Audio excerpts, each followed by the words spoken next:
welcome back to the Citizen Channel. We're all staying safe and well on our Pepsi 11, our match preview of the upcoming game at the City Ground. Yes, City Ground, Nottingham Forest. I say Nottingham. I said Nottingham then. You've been saying the other one for a while. 28th of April 2024. Not much of a respite after the Brighton game, so quick turnaround. 4:30pm, of course, match day 34, so yes, they're getting even more important now, aren't they? Important for Forest as well, of course, never mind City, so both teams plenty to play for in this one. It's on Sky Sports. Forest have had a few lively days, off the pitch as well as on the pitch. They feel the world is pretty much against them now, which could be a bad thing for us. We know how City improved in form when we had the 115 charges levelled against us last season. Of course, Forest are up in arms about points lost, up in arms about how they're being treated by referees. So it can be a good thing, it can be a bad thing. Who knows? It's only time will tell. I can't predict what will happen with Forest. And of course, when we play on Sunday, us and Forest will know how our opponents have done, our teams in and around us, of course, at the top and bottom of the league. So psychologically, it will have an effect. We just don't really know what that effect's going to be. We can presume, but we won't really know. Anyway, I'm going to have a look at how Forest have been doing. And of course, the best Pep 11, because that's what we'll have to play. We've got a week's rest after this. We've got 6 days rest after this. So he's going to go with his best team, no doubt about it. He's not going to take any chances. Right, please, if you are new to the channel, push that subscribe button, push the bell notifications. Everything City Pass.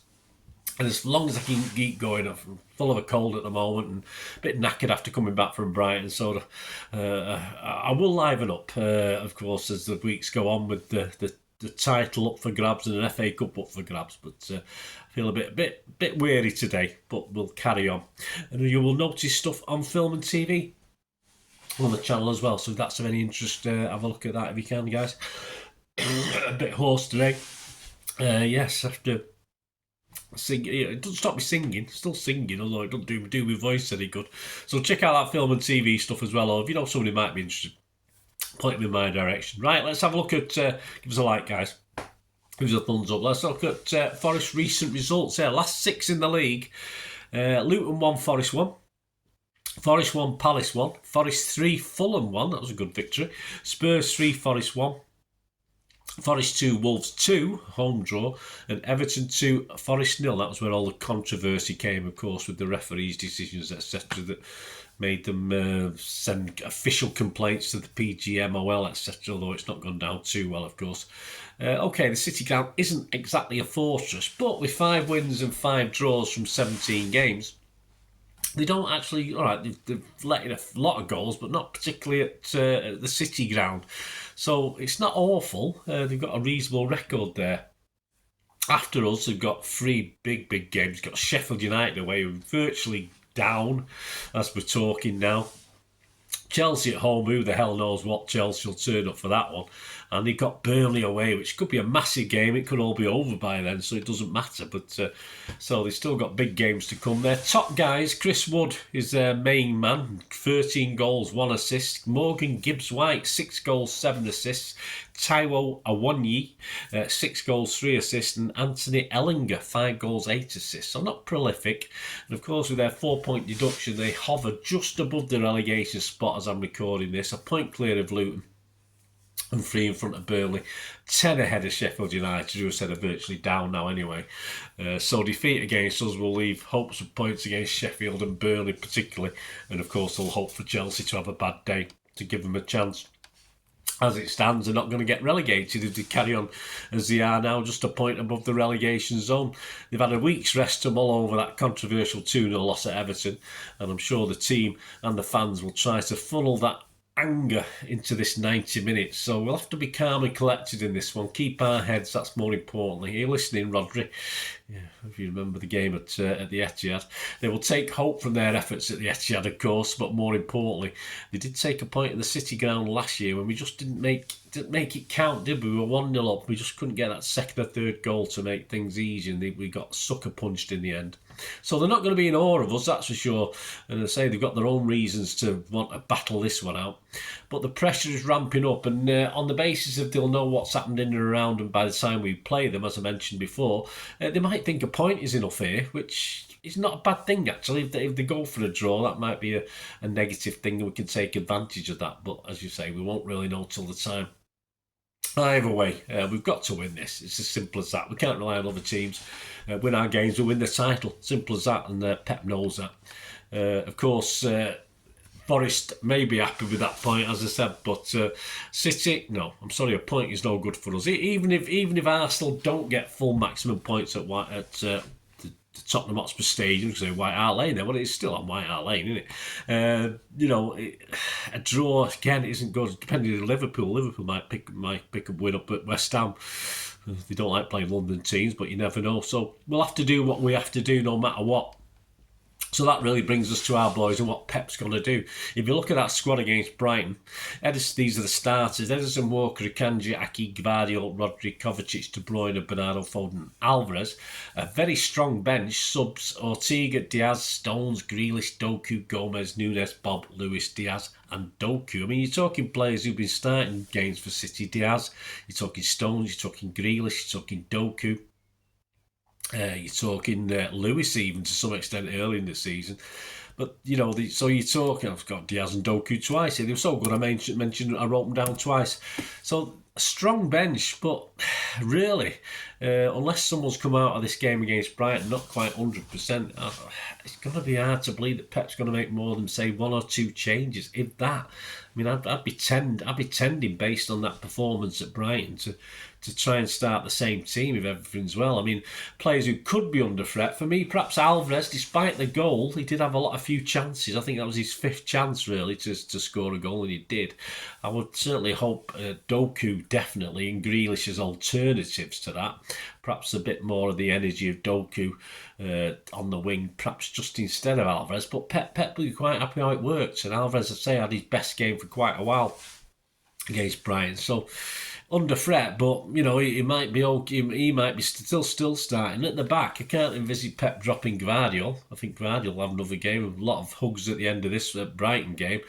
But I mean, I'd love to see Diaz in there. But what does that mean? That means dropping Aki, one of our best defenders. You can't really do that. Aki has to be there. So again, you're struggling to come up with a stronger defensive unit at the back than what we had against Brighton. So it's all boiling down to not many changes. So I'm literally just going to make one change. I'm not even sure about that in my 11.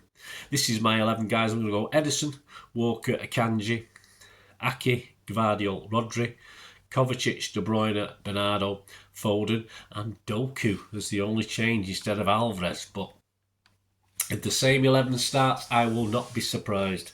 Right, the predictions. Mr. Morrison's prediction, I've got it this time. I missed a couple last time. My apologies, guys. I just wasn't looking properly.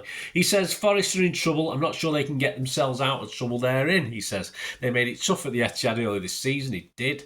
Morgan Gibbs-White got under Rodri's skin and he ended up being sent off. But I think we win this one easily. Yes, I wasn't overly convinced. My flip-flopped on my scoreline.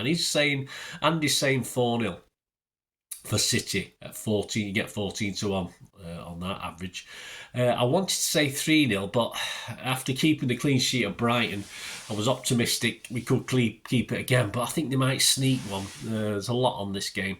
But are we good enough to score 4 in reply to that? I would tend to go 3-1, but I've done a little vlog with my mate Ray and he said 3-1. So I went for 4-1 on there. So I'll go for 4-1 on here as well. I'll go for a 4-1 City victory. You get 18 to 1 average price. Let me know what your thoughts and predictions are, guys. And your Pep's 11, of course. Let me know what you think. Will Pep stick to the same team we played against Brighton if everyone's fit? What are the rest of the odds? He's saying 14 to 1 on a 4-0, 18 to 1 on a 4-1. Well, of course, after a good week for City, after the depression of the Champions League and getting through to the FA Cup final, we'd firmed up anyway in the league, but we've now gone even further in. We're now 2-5 on to win the Premier League title. We were 6-10 on. Arsenal with 2 good wins, and because of Liverpool's weaknesses in the market, have moved now. They've moved out to 7-2. They now moved back into 12-5. The bookies are saying it's a 2-horse race now between us and Arsenal. And Liverpool, well, get this, Liverpool were 5-1 before the Everton game. And they are now 55 to 1 to win the Premier League. I mean, if you're a Liverpool fan, it's got to be worth putting 50p on it, and you never know. I mean, you'll lose 50p, but it's got to be worth putting a 50p on it anyway. Forest to stay up is 1-2 on, so a little bit of confidence that Forest will be okay. We'll have to see. The match odds themselves: City are 3-10 on, a draw is 5-1, and a Forest victory is 9-1. Other popular scorelines: the most popular scoreline is a 2-0, 6-1 for City. A 1-0 is 15-2, a 3-0 is 8-1, so they're not giving Forest any goals whatsoever. And the best price you can get on any sort of a Nottingham Forest win is 2-1 at 17-2. And of course, Forest, flipping heck, I'm getting mixed up. 2-1 City win is 17-2, and the best you can get on Forest, I'll replay that again, and I'm not going to edit it because I haven't got time. I'm tired. Forest 2-1 win is 28-1. So there you go. That's how likely that is. There you go, guys. Please check out my player ratings and story of the game show. Probably both available on Monday. I might, if I'm okay, I'll try it. Obviously, I'm not sure what time I'll be getting back, but I think it'll be a bit late to get my player ratings show out on Sunday night. So I'll get them both out on Monday. And there's a little bit of gap then, but there'll be plenty of history vlogs and program vlogs, etc. coming out, so check the channel every day. There's always something coming out. Push that button so you know when it is. I release usually one video every day apart from Christmas Day, so there's always something on City for you. And of course I'll do the preview show for the Wolves game at the Etihad. Hopefully we'll beat Forest and we can win this, and the pressure remains on the other guys, doesn't it? I'll have that out on Thursday before the game. On the is it Saturday? Is it Saturday kick? Yeah, Wednesday. Thursday, yeah, Thursday, yeah. Anyway, I'll have it Wednesday or Thursday anyway, depending on how it goes. Might have it out on Thursday. So there you go. Let me know your thoughts, guys. It'd be great to hear from you. Hope you enjoyed that little preview and my little ramblings. And I'm sorry, I've been a bit tired and worse for wear today. My apologies. If it's any less smooth and well done as it normally is, I must be kidding, mustn't I? Anyway, thanks for watching, guys. Until we meet again, that's one thing, don't I? Please stay safe, Blues. Come on, City. Bye for now.